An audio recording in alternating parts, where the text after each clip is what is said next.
Hello friend, मैं कुलैश sir आपके लिए इंडियन पॉलिटी का लेक्चर लाया हूँ। जैसे अपन ने देखे थे पिछले वाले वीडियो में रेगुलेटिंग एक्ट देखा था, आफ्टर सेटलमेंट एक्ट देखा था, उसके बाद अपन ने पिट्स-अगेन एक्ट देखा था। ठीक है, तो आज अपन उसके बाद वाले जो एक्ट हुए हैं उसे चार्टर्ड एक्ट कहा जाता है, उसे गैजेट एक्ट भी कहा जाता है, हिंदी में उसे राजपत्र भी कहा जाता है। तो हर आफ्टर 20 ईयर मतलब हर 20 साल में वो एक्ट बनाया जाता था। और किस लिए बनाया जाता था कि जो ईस्ट इंडिया कंपनी है उस ईस्ट इंडिया कंपनी के लिए कुछ नए सुधारना, नया कानून लागू करने के लिए। ठीक है, तो अभी अपन देखेंगे उसके बारे में।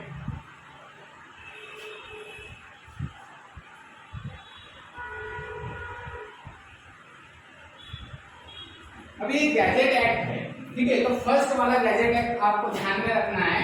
तो फर्स्ट वाला चार्टर्ड एक्ट कब शुरू हुआ था? 1793 में हुआ था। और होता क्या था, हर 20 साल के बाद, कब ये देखो आपको 20 साल का डिफरेंस दिखेगा, यहाँ पे 20 ईयर, यहाँ से भी आपको 20 ईयर दिखेगा और यहाँ से भी आपको 20 ईयर दिखेगा। मतलब ये वाला जो था ये फर्स्ट वाला था। ठीक है, ये वाला जो था ये कौन सा था? फर्स्ट वाला था। और ये जो है ये आपको लास्ट वाला दिखेगा। ठीक है, गैजेट है वो फर्स्ट वाला है और ये वाला कौन सा है? लास्ट वाला है। तो अपन फर्स्ट वाले में देखेंगे क्या क्या हुआ था। तो ये जो है, तो इसे अपन हिंदी में राजपत्र बोलेंगे। क्या बोलेंगे? राजपत्र। और इंग्लिश में आपको लिख के दिया है गैजेट एक्ट बोलेंगे। उसके साथ ही साथ चार्टर्ड एक्ट भी बोला जाता है। तो 1793 में शुरू 1793 में जब कॉर्नवालिस का ड्यूरेशन पीरियड था, ठीक है, उस टाइम ये एक्ट शुरू हुआ था। हर 20 साल में होता था। तो ये किस लिए लाया था? तो ये एक्ट जो है, जो कंपनी है, तो ये कंपनी के लिए नियंत्रण करने के लिए, किसके लिए लाया था? नियंत्रण और कुछ नए मतलब नियंत्रण ने कंट्रोल करने के लिए लाया था। साथ ही साथ इसको संशोधन करने के लिए अगर कुछ नया करना है उसमें, ठीक है, तो संशोधन के लाया गया था।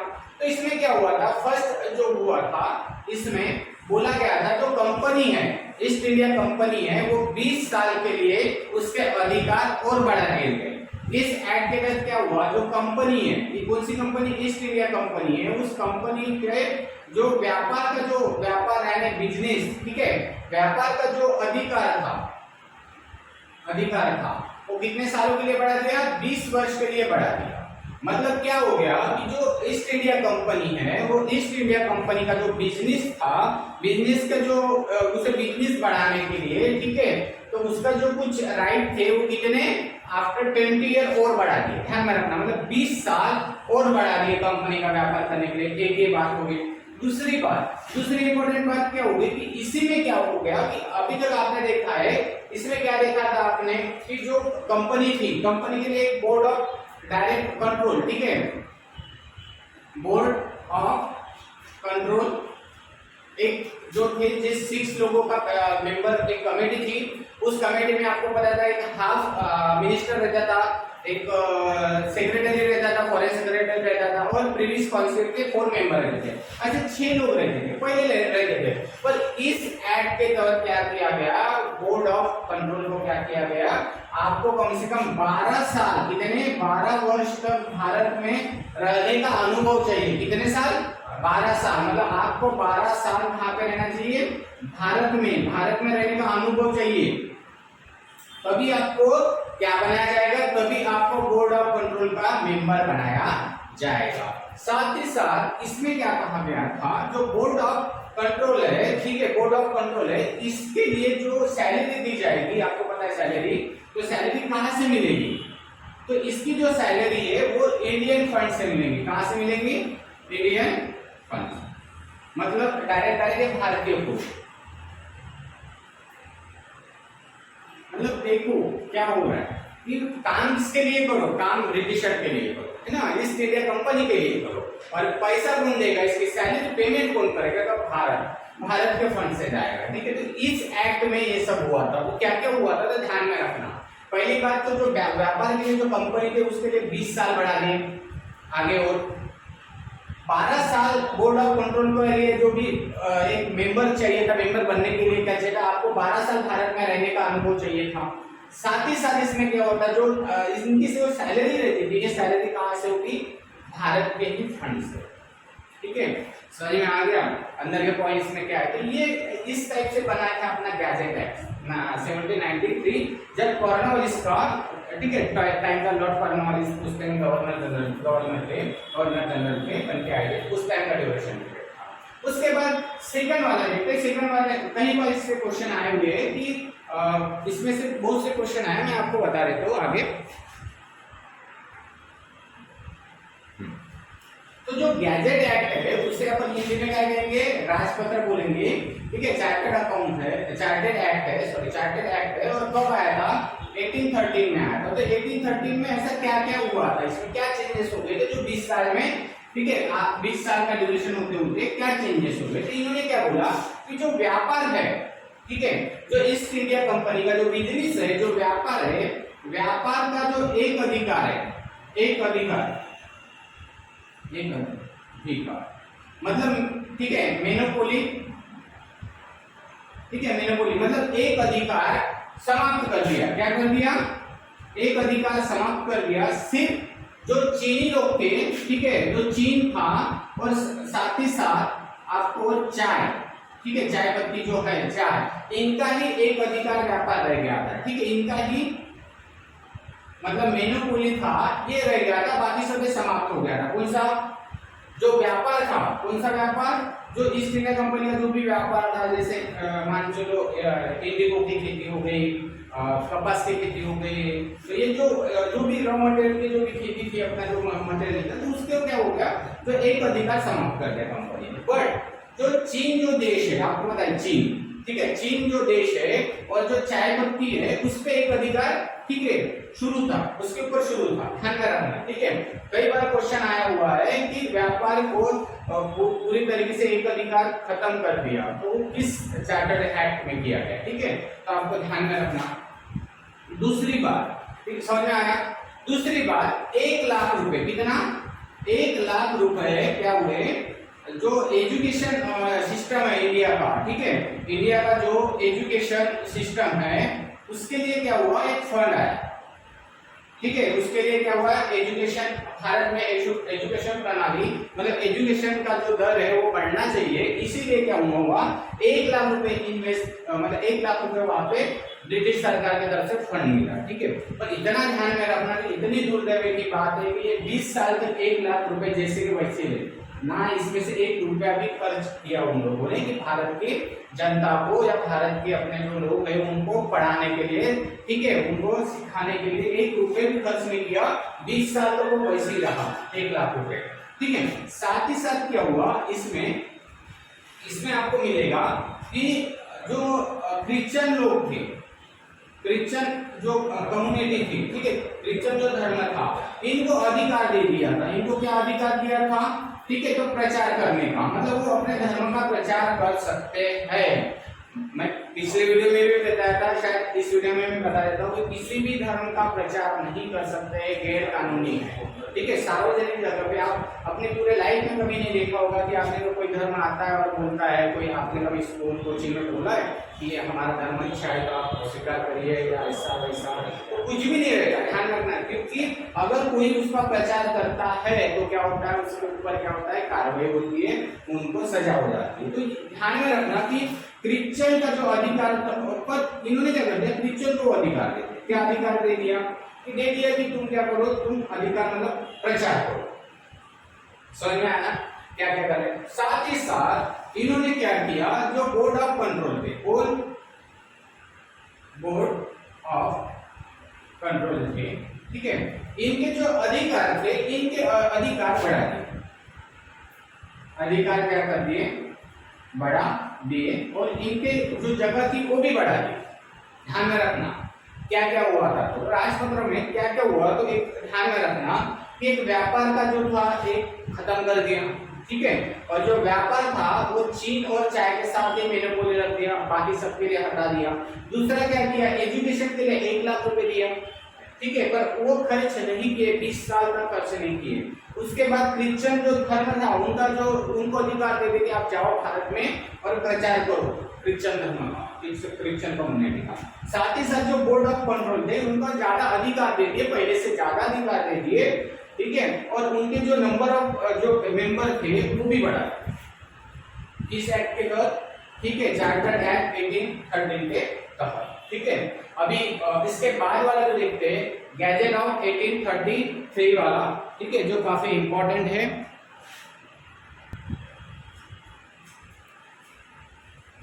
उसके बाद चार्टर्ड एक्ट जो है 1833 देखेंगे, हर 20 साल के बाद होता था, ध्यान में रखना, इनका डिफरेंस कितना रहता था, ठीक है, 20 ईयर रहता था।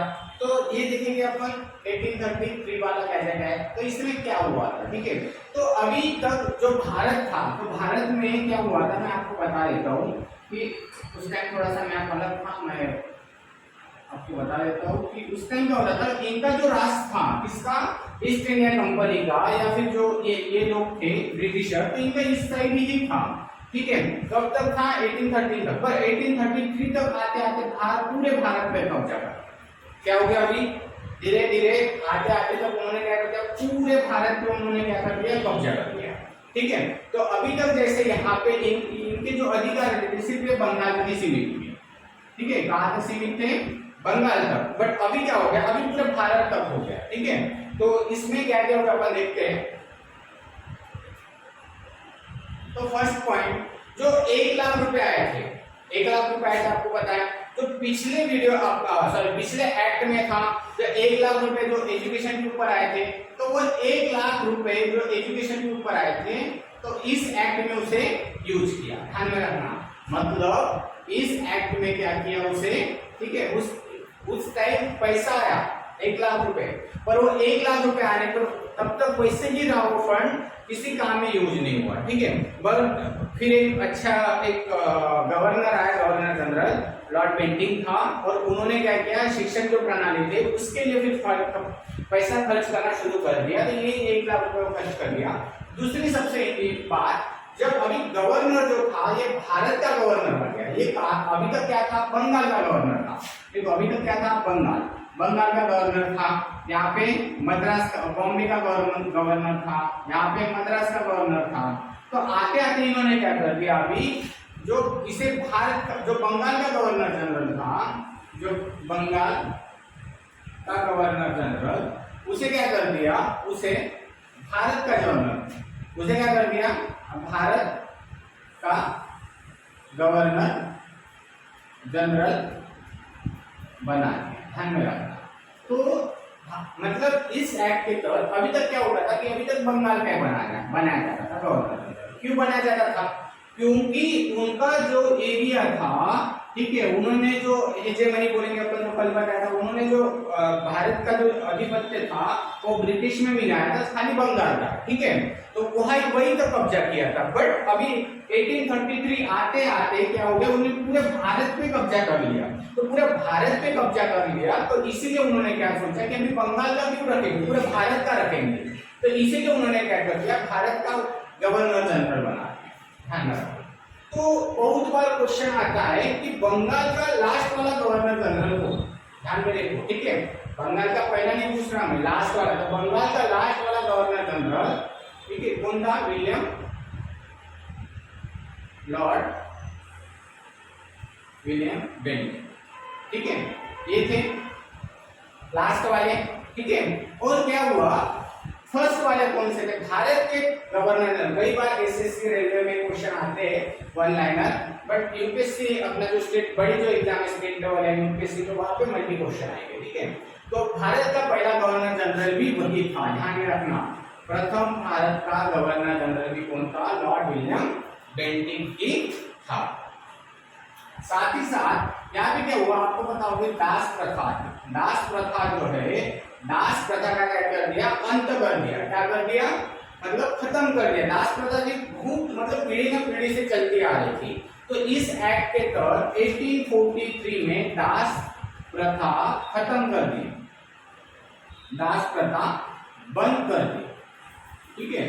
और उसके बाद आपको यहाँ पे और एक पॉइंट दिया गया था कि एजुकेशन, मतलब अभी क्या होगा कि अगर आपको जो भी कोई मतलब कंपनी में जो बड़ी पोस्ट चाहिए, या फिर जो सरकार है उसमें अगर बड़ी पोस्ट चाहिए, तो उसके लिए अभी आपकी योग्यता देखी जाएगी, मतलब आपकी एबिलिटी देखी जाएगी, ठीक है, आपकी एबिलिटी देखी जाएगी कि आप में कितना एबिलिटी है, उस हिसाब से आपको देखा जाएगा, ना कि आपका रंग, ठीक है, जात, वंश, ठीक है, ये सब अभी नहीं चलेगा। अभी क्या चलेगा, जिनके पास जो जितना अच्छा एजुकेटेड है, जितना ज्यादा नॉलेज है, उसे उस हिसाब से क्या मिलेगा, बड़ी पोस्ट मिलेगी। ऐसा कहा गया था इस एक्ट में। समझ में आ रहा है क्या हो रहा था? तो ये वाला एक्ट हो गया। इसके बाद जो लास्ट वाला एक्ट बना वो कौन सा एक्ट था? ठीक है, चार्टर्ड एक्ट 1853। ये जो था 1853 वाला, ये लास्ट वाला जो चार्टर्ड एक्ट था उसे हिंदी में बोलेंगे राजपत्र। जो लास्ट वाला राजपत्र था 1853, ध्यान में रखना, लास्ट वाला जो था वो कौन सा था? 1853। तो इसमें क्या हुआ 1853 में? तो 1853 में आते आते, अभी देखो ये ऐसा जरूर नहीं कि मैं एकदम ही डिटेल में पढ़ा रहा हूँ या एकदम ऊपर तो नहीं, एकदम ऊपर तो नहीं पढ़ा रहा हूँ, बीच में ही है। पर अब अभी आप अगर कोई किताब पढ़ोगे, मान चलो लक्ष्मीकांत को, मैं वही बोलूंगा कि आपको कोई सबसे बेस्ट है लक्ष्मीकांत। अगर लक्ष्मीकांत आप पढ़ोगे तो आपको जल्दी जल्दी चीजें समझ में आएगी। अगर एक बार वीडियो देख लिया, कर लिया, तो आपको कुछ जल्दी जल्दी फिर समझ में, किताब को समझ में आएगी। वो पढ़ लो या फिर अदर कोई भी पढ़ लो तो जल्दी समझ में आ जाएगा, ठीक है। तो अब इस राजपत्र में देखेंगे तो क्या हुआ, तो इनको पहले ही पता चल गया था कि डलहौसी ने क्या किया था। डलहौसी ने, आपको जब हिस्ट्री में आपने पढ़ा था कि डलहौसी में क्या क्या हुआ था, ठीक है। तो डलहौसी ने जो एक बहुत ही बोलेंगे अपन, एक बहुत ही बेकार गवर्नर जनरल था, जिन्होंने क्या कर दिया था, जो बहुत से जो ये था, जैसे क्या बोलते अपन उनको, जो दत्तक वारसा नामंजूर कर लिया, जबरदस्ती से अपने जो ब्रिटिश साम्राज्य में और राजा के जो राजे थे उनका जो राजपाट मिला दिया। तो इस कारण ना बहुत ही ज्यादा धार्मिक बहुत ज्यादा इशू हुआ था। तो ये पहले ही पता चल गया था किसको, ठीक है, किसको, रानी को, ठीक है, महारानी, उस टाइम महारानी बोलेंगे आप, या फिर संसद भी बोल सकते हैं आप, संसद। तो इन सबको उस टाइम पहले ही पता चल गया था कि अभी कंपनी क्या होगी, कंपनी का लास्ट एंडिंग आएगा, मतलब अभी क्या हो जाएगा, अभी आने वाले टाइम में कंपनी कभी भी बंद हो सकती है। और किसकी सत्ता, अभी कभी भी कंपनी की सत्ता क्या हो सकती है भारत में, ठीक है, ध्यान में, कंपनी की सत्ता भारत में बंद हो सकती है, ध्यान में रखना, ठीक है। एक ये बात है, ध्यान में रखना। महारानी जो है, जो संसद, जो कंपनी है, उसकी सत्ता कभी भी भारत में बंद हो सकती है, ठीक है, समझ में आ गया।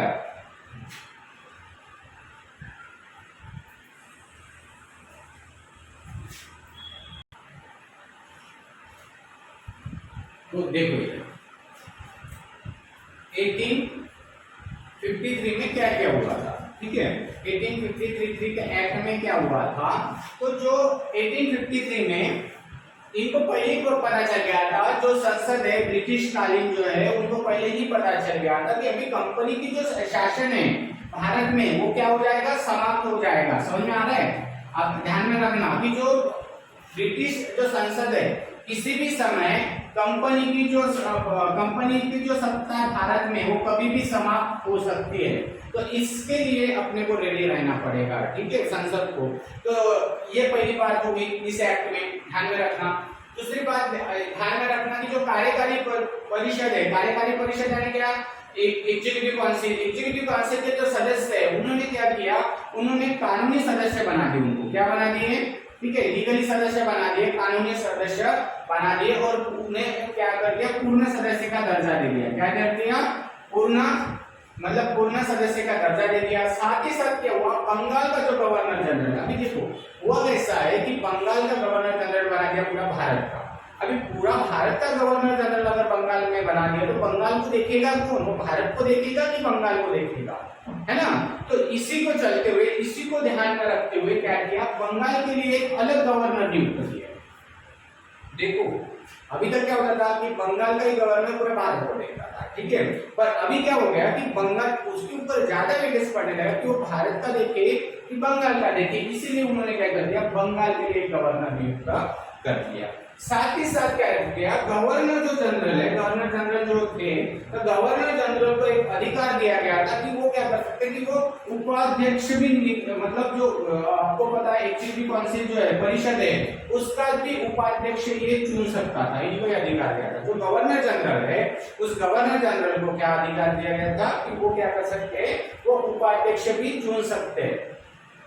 ठीक है, ये भी उनको अथॉरिटी दिया था। ठीक है, साथ ही साथ जो विधीय कार्य, जो प्रशासन कार्यों के करने की व्यवस्था भी दी गई थी। जो विधि यानी लॉ की जो कार्य, जो लॉ का जो वर्क है, और जो प्रशासन एडमिनिस्ट्रेशन जो वर्क है, इस सिस्टम को भी किसके हाथों में दे दिया, गवर्नर जनरल के हाथों में दे दिया। और सबसे इम्पोर्टेंट बात यानी जो निर्देशन मंडल था, तो जो निर्देशन मंडल था, इस मंडल की आपको पता है कि 24 ऐसे पर्सन थे जिसके 1000 काउंट लगे हुए थे, उसकी संख्या घटा के कितना कर दिया, 18 कर दिया था, 18 कर दिया था। ध्यान में रखना, उनकी जो 24 जो संख्या थी वो घट के अभी कितनी कर दी, 18 कर दी। किस एक्ट के तहत, 1853 के तहत। ध्यान में रखना, ये देखो 18 है, 18 स्टार्टिंग में, तो ये देखो 18, हाँ, तो इसके हिसाब से। और आप ध्यान में रखना कि प्रतियोगिता परीक्षा की शुरुआत पर मैं आपको एक बता देता हूँ कि प्रतियोगिता जो एग्जाम है, मतलब कॉम्पिटिटिव जो एग्जाम है, तो उसकी शुरुआत कब हुई थी, 1853 में ही हुई थी। ठीक है, जब डलहौसी था, सॉरी विलियम बेंटिक था, उन्होंने ही शुरू करने का पूरा प्लान बना दिया था। बट जो कोर्ट ऑफ डायरेक्टर है, उन्होंने मना कर दिया, कि उन्होंने बोल दिया कि नहीं, कोई जरूरत नहीं भारत में इतने जल्दी कॉम्पिटिटिव एग्जाम की शुरुआत करने के लिए। ठीक है, तो वहीं पे प्रतियोगिता परीक्षा की शुरुआत होने वाली थी। बट क्या हुआ, फिर 1853 का जो एक्ट बना, उस एक्ट के तहत उन्होंने फिर डिसाइड किया कि प्रतियोगिता परीक्षा जो है वो शुरू होना ही चाहिए। ठीक है, तो प्रतियोगिता परीक्षा क्या करना चाहिए, शुरू होना चाहिए। ठीक है, तो इतना आप ध्यान में रख देना कि इस एक्ट में क्या क्या हुआ था। तो आपके चार्टर्ड एक्ट चारों भी हो गए। उसके बाद जो है अपन आगे वाला देखेंगे जो काफी इंपॉर्टेंट है, संवैधानिक और ऐतिहासिक दृष्टिकोण से ज्यादा ही इंपॉर्टेंट है, 1861 वाला एक्ट जो एग्जाम